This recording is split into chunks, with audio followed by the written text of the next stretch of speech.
Por fim, a bioarqueologia pode nos ajudar a compreender os modos de vida da população que primeiro habitou a América.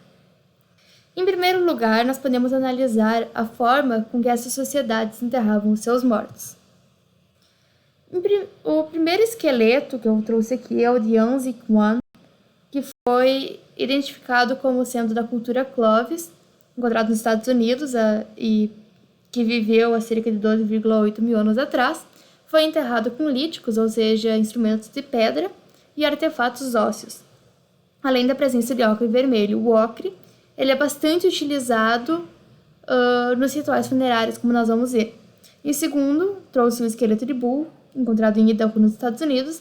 Também viveu há cerca de 12 mil anos atrás. Foi enterrado com bifacial, ou seja, com uma ferramenta que tem dois lados, com pendúnculo, e também com agulha e um furador de osso com incisões. Em terceiro lugar, no sítio Horn Shelter 2, nos Texas, foram encontrados dois esqueletos de cerca de 11,1 mil anos atrás, com ocre, contas de conchas, ossos e dentes de animais e instrumentos bifaciais. Já em Upper Sand River, um sítio arqueológico do Alasca, foram encontrados dois esqueletos de 11,5 mil anos atrás. Eram duas crianças enterradas com bifaces e com chifres decorados. E também foi encontrado nesse lugar um enterro de uma outra criança que foi cremada. Em Sloan, no Arkansas, foram encontrados 29 grupos de fragmentos ósseos humanos de cerca de 12 a 12,5 mil anos atrás e que estavam associados a artefatos e a ocre, tanto vermelho quanto amarelo, e é perceptível nessa sociedade uma baixa diferenciação por sexo e idade nos enterramentos. Isso sugere talvez uma possível baixa hierarquia social. E por fim, dá para se concluir através de todos esses fatos, eu trouxe eles aqui justamente para essa conclusão de que havia uma variabilidade nos rituais mortuários nesse período, incluindo até mesmo variações dentro de uma mesma população, como é o caso de Upper Sand River no Alasca, que eu trouxe aqui no começo do slide, em que é possível encontrar tanto esqueletos sepultados quanto cremados, que são duas formas bem distintas de se lidar com o luto e com os falecidos de um povo. Já na América do Sul, em Lagoa Santa, foi encontrada uma alta diversidade de rituais funerários entre 10,5 e 8 mil anos atrás, principalmente em Lapa do Santo, onde foi encontrada decapitação, cremação, ossos longos cortados, enterramentos múltiplos, uso de ocre novamente, fardo de ossos e quebras frescas. Isso demonstra uma manipulação intensa dos ossos nos sepultamentos, e é interessante notar que nesse sítio arqueológico em Lapa do Santo não haviam objetos funerários enterrados junto com esses esqueletos. Outros sítios arqueológicos da América do Sul são de Sueva, na Colômbia, de cerca de 11,6 mil anos atrás, foi encontrado um esqueleto em associação a ossos da fauna, ocre vermelho e instrumentos líticos. Já em Jayamachai, não sei como pronuncia isso, espero que seja certo, no Peru, foi encontrado um sepultamento adulto com ossos depositados em fardo e de uma criança com o crânio queimado. E eles são datados em 11 e 9 mil anos atrás. E já no sítio arqueológico de Rustino, foi encontrado um cemitério mais antigo, de 10 mil anos, 5 sepultamentos e 2 concentrações de ossos, acompanhamento de pedras lascadas, sem distinção de elaboração entre eles, ou seja, todos os sepultamentos eram feitos de maneira similar. Não havia uma distinção social entre os sepultamentos. Também é notável na América do Sul, na América como um todo, na verdade, esqueletos só são visíveis sepultados há 12 mil anos, e locais com acumulações de esqueletos, que seriam, entre aspas, cemitérios, apenas no início do Holoceno, que é um período que se inicia há cerca de 11,5 mil anos atrás. E esses locais com acumulação de esqueletos são visíveis no sudeste dos Estados Unidos e em Lagoa Santa. E isso pode ser um indicativo, essa mudança na forma de se lidar com os mortos, de se lidar com o luto, com a perda, pode ser um indicativo de mudanças no uso do espaço em que essas populações viviam.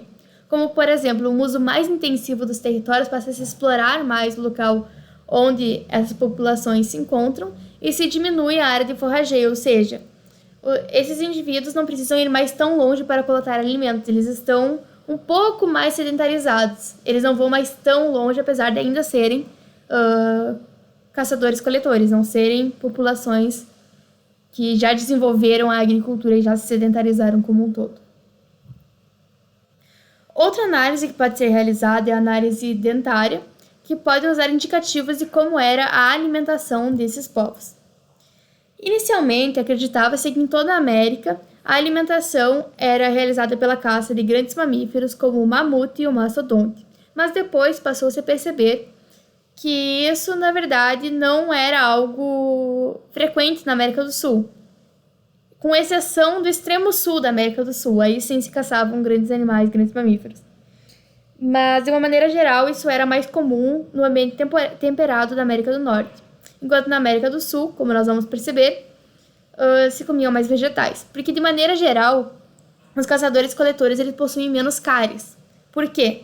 Porque a dieta deles é pobre em açúcares, e plantas contêm açúcar, contêm tanto a frutose, quanto, em alguns casos, vegetais contêm carboidratos, e carboidratos, apesar de não serem açúcares, tornam-se açúcares por meio de transformações bioquímicas no nosso organismo, e causam cáries, portanto. E essa alimentação dos caçadores-coletores é mais rica em fibras e proteínas. Já na Lagoa Santa, são encontradas frequentemente cáries dentárias, especialmente em mulheres, e é comum em sociedades antigas, homens se alimentarem mais de proteínas e mulheres mais de carboidratos, pela diferenciação do trabalho, das funções sociais de ambos. Apesar de que na Lagoa Santa foram encontrados cáries tanto em esqueletos masculinos quanto femininos, e isso indica uma dieta mais rica em plantas e tubérculos selvagens. Principalmente, por exemplo, porque os tubérculos eles são ricos em carboidratos. É um exemplo a batata, né? Em outros locais do Brasil, isso também se comprovou.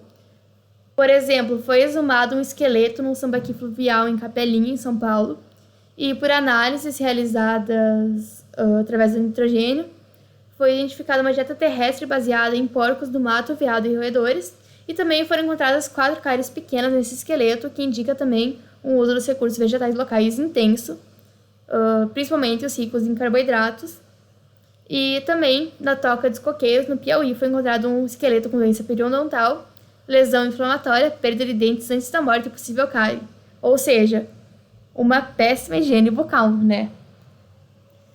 O que só comprova que se explorava bastante os vegetais, mais do que as proteínas, e por isso a higiene bucal era desfavorecida por conta do açúcar proveniente, então, desses vegetais. Já na América do Norte, no sítio de Orniz, no Alasca, foi identificado um esqueleto e, por meio dessas análises de nitrogênio, foi identificada uma dieta marinha para ele. A mesma coisa acontece com o esqueleto de búho encontrado em Idaho, que teve uma dieta baseada principalmente em salmão, mas também em carne de fontes terrestres. E o Kennewick Man, que é um esqueleto bem famoso que foi encontrado em Washington, apresentou uma dieta baseada fortemente em peixes e possivelmente em aves. Ou seja, claramente na América do Norte a dieta era mais rica em proteínas e por isso teve uma baixa incidência de cáries, e estudos realizados com esqueletos de diversos lugares dos Estados Unidos, em especial esqueletos do Minnesota até o Texas, datados entre 11,5 e 8,5 mil anos atrás. Foi um estudo de Paul Steele, de 1994, identificou que apenas 0,4% dos dentes encontrados tinham cáries. Ou seja, a alimentação na América do Norte era baseada realmente em proteínas, na caça, enquanto na América do Sul era mais explorado os recursos vegetais do que os animais. E era isso, muito obrigada, espero que tenham entendido, que tenham ficado bem claro todos os pontos, e até a próxima.